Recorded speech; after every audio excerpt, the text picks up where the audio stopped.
kiss for you.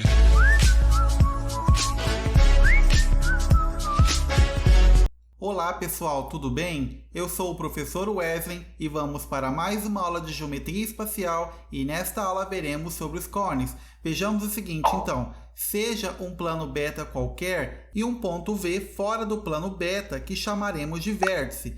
Considere agora um círculo no plano alfa de raio R. Ligando o vértice V com os segmentos de reta à extremidade do círculo contido no plano beta, temos que a reunião de todos esses segmentos juntamente com o círculo da base contida no plano beta será chamado de cone circular ou simplesmente cone. Aí, com a reunião desses segmentos, pode ser representado como está aqui na tela.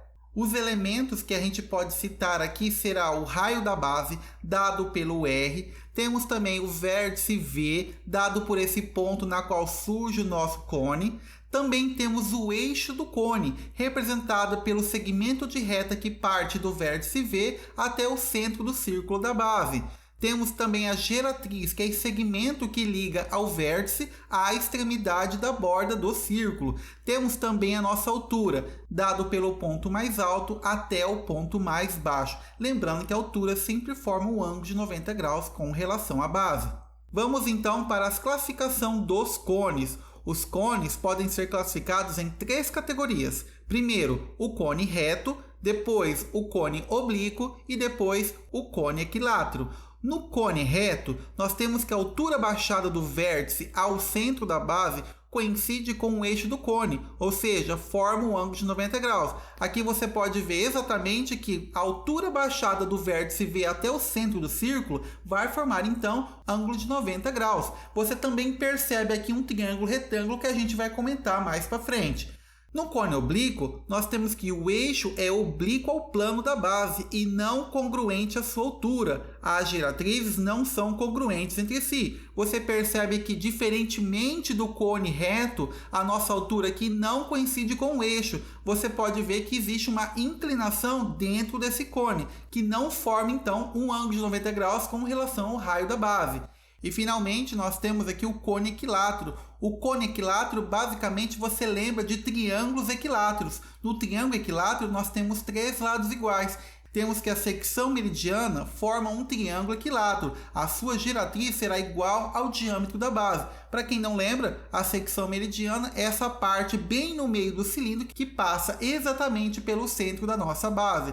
Vejamos então o cone de revolução. O cone de revolução é o sólido obtido da rotação de um triângulo retângulo ao redor de um dos seus catetos. Nós temos aqui um triângulo retângulo, onde a nossa altura dele é representada pelo H, a nossa hipotenusa pelo G, que chamaremos de geratriz, e o R, que representa a base do nosso cone. Se por acaso a gente rodar esse cone tão rápido em volta desse lado H, que futuramente chamaremos também de eixo, temos que ele vai formar um cone de revolução. Esse cone de revolução aqui é a mesma coisa que fosse o cone reto. Ou seja, a altura baixada pelo vértice ao centro da base vai formar um ângulo de 90 graus.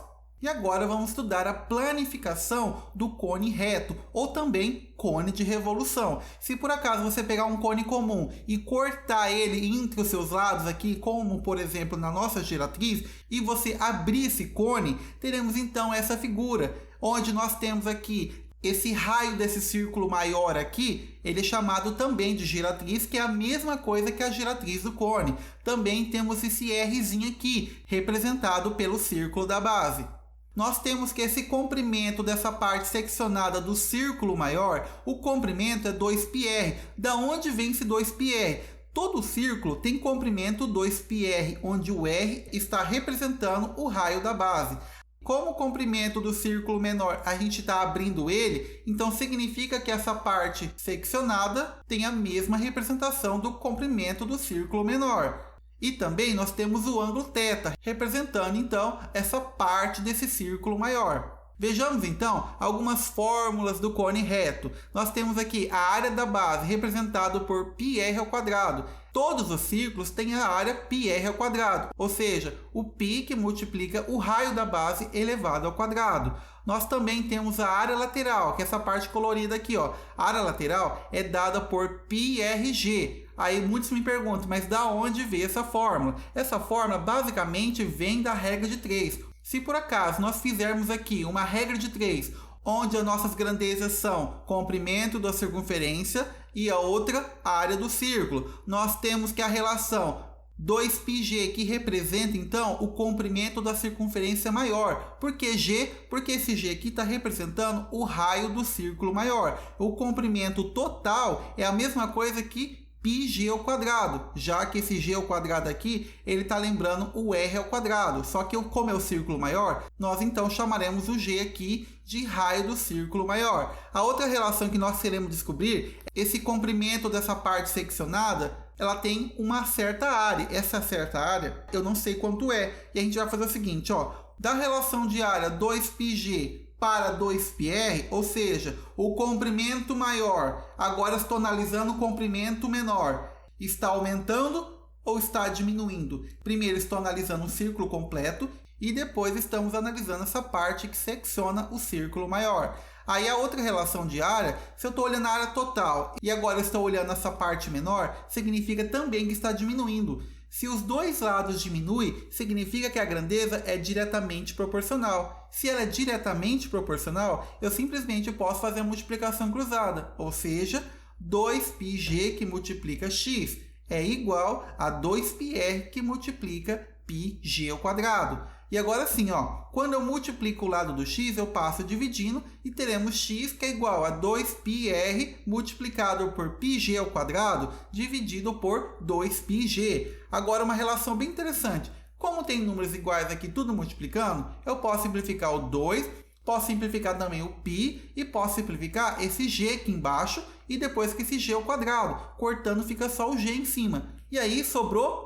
x é igual a πRg, que era exatamente o que eu tinha dito anteriormente. E agora nós temos a área total, dado por área da base somado com a área lateral. Muito lógico, né? Nós analisamos a área lateral e depois nós analisamos a área da base. Basta somar. Mas a gente tem uma outra forma que se você quiser decorar, que é πr que multiplica em parêntese g mais r. Da onde veio isso? Basta que você colocar em evidência esse πr aqui e depois multiplicar por g mais r, que você vai ver na fórmula inicial. Outra parte muito importante é o volume do cone, dado por 1/3 multiplicado por área da base vezes altura. O cone, ele vem do cilindro. É a mesma coisa que pegasse a terça parte dele. É a mesma fórmula, área da base multiplicado pela altura. E no cone a gente divide por 3.